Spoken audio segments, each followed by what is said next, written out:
BRS MLC Madhusudan चारी की कांग्रेस हुकूमत पर शदीद तनकीद। कहा, झूठे वादों पर हासिल किया इख्तिदार और अब अवामी मसाइल को कर रही है नजरअंदाज। तेलंगाना कानून साज काउंसिल में अपोजिशन लीडर श्रीकोंडा मधुसूदन चारी ने कांग्रेस हुकूमत पर शदीद तनकीद की है। इस मौके पर उन्होंने कहा कि कांग्रेस हुकूमत ने झूठे वादे पर इख्तिदार हासिल की है, अवामी मसले को नज़रअंदाज कर रही है। हनमकुंडा के बाला समुद्र में वाक़ बीआरएस पार्टी के दफ्तर में प्रेस कॉन्फ्रेंस करते हुए उन्होंने कहा कि तेलंगाना की तहरीक की कामयाबी और 10 साला तरक्की दौर हुकूमत केसीआर को ही जाता है और पूरा क्रेडिट केसीआर को ही जाता है। 27 अप्रैल को एलकतुर्ती में होने वाले बीआरएस के महा जलसेआम से केसीआर मुखातिब होंगे। इस मौके पर डी विनय भास्कर ने आवाम से अपील की है कि कसीर तादाद में शिरकत कर इस जलसेआम को कामयाब करें। इस प्रोग्राम में साबिक़ा के एमएलएस, एमपीस और एमएलसीस और दूसरे अहम कायदीन मौजूद थे।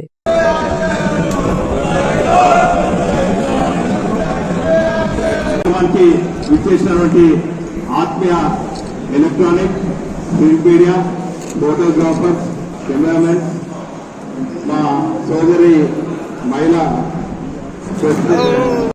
దక్కాల్సినటువంటి ఫలితాలు వారికి కూడా అందారు అనేటువంటి ఆలోచనతో జాతిని చైతన్యం చేసినటువంటి పూణే దంపతులకు భారతదేశంలో దంపతులుగా మొదటి జంటగా వారికి భారత రత్న ఇవ్వాలనేటువంటి డిమాండ్ చేస్తా ఉన్నాం. ఇక బీఆర్ఎస్ పార్టీ విషయానికి వస్తే చరిత్ర సాక్ష్యం, మీరందరూ కూడా సాక్షులు. టీఆర్ఎస్ పార్టీని స్థాపించినటువంటి తొలినాళ్లను గుర్తు చేసుకుంటే ఆ రోజు ముఖ్యమంత్రిగా కొనసాగుతున్నటువంటి వ్యక్తి ఇది నకలో పుట్టినటువంటి పార్టీ, పుబ్బలో మాయావతి అనేటువంటి మాటలు మాట్లాడినటువంటి పరిస్థితి నుండి పట్టువని 10 స్థానాలు మీరు గెలుచుకోలేదు, తలకాయ ఎక్కడ పెట్టుకుంటారు అనేటువంటి అహంకారపూరిత మాటల్ని విన్నాం. కేసీఆర్ గారు చావడమో తెలంగాణ సాధించడం అనేటువంటి నినాదంతో కేసీఆర్ గారు ఆమరణ నిరాహార దీక్ష చేస్తే తెలంగాణ రాష్ట్రం ఇస్తామనేటువంటి ప్రకటన చేసి మళ్ళీ యూటర్న్ తీసుకొని వందలాది మంది అమరులైనటువంటి చారిత్రక ద్రోహం చేసినటువంటి పార్టీ కాంగ్రెస్ పార్టీ కాబట్టి ఈ నెల 27వ తారీఖున ఎల్కతుర్తిలో జరగబోతున్నటువంటి సభను చరిత్రాత్మకమైనటువంటి సభగా జరుపుకోవాల్సినటువంటి అవసరం, బాధ్యత ఉంది అనేటువంటి విషయాన్ని నేను తెలంగాణ ప్రజానీకానికి విజ్ఞప్తి చేస్తా ఉన్నాం. కారణం 25 సంవత్సరాల ఈ సుదీర్ఘ ప్రస్థానంలో 3 దశలుగా ఈ ప్రస్థానం కొనసాగింది. పార్టీ ఆవిర్భావానికి ముందు దశ, పార్టీ ఆవిర్భవించిన తర్వాత తెలంగాణ సాధించుకునేటువంటి దశ, తెలంగాణ సాధించుకున్న తర్వాత 10 సంవత్సరాల బీఆర్ఎస్ అద్భుతమైనటువంటి పాలనా దశ.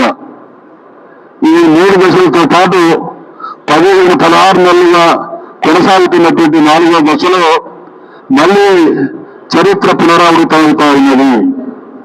కాంగ్రెస్ పార్టీ ముమ్మాటికి తెలంగాణకు, తెలంగాణ ప్రయోజనాలకు ద్రోహి అనేటువంటి విషయం మరొక్కసారి స్పష్టమవుతున్నటువంటి సందర్భంగా ఆ రోజు తెలంగాణ ఉద్యమాన్ని ప్రారంభించినటువంటి తొలినాళ్లలో అది కరీంనగర్ కావచ్చు, వరంగల్ కావచ్చు, మీ అందరికి కూడా గుర్తుండి ఉంటుంది. మే 17, 2001లో బీఆర్ఎస్ పార్టీ ఆవిర్భవించిన తర్వాత మొదట పెట్టినటువంటి ఆ భారీ బహిరంగ సభకు మే 17వ తారీఖున అంటే మనం ఈరోజు ఏప్రిల్లో ఉన్నాం. ఈ రోజు ఎండను భరించలేనటువంటి వాతావరణం ఉన్నది. ఆ రోజు భయంకరమైనటువంటి ఎండలలో కూడా లక్షలాదిగా ప్రజలు తరలి వచ్చి తెలంగాణ చైతన్యాన్ని ప్రదర్శించడం జరిగింది. ఈ తెలంగాణ సాధన క్రమంలో వరంగల్ జిల్లా, కరీంనగర్ జిల్లాను పోషించినటువంటి పాత్ర మాటల్లో చెప్పేది కాదు. నేను స్వయంగా సాక్షిని.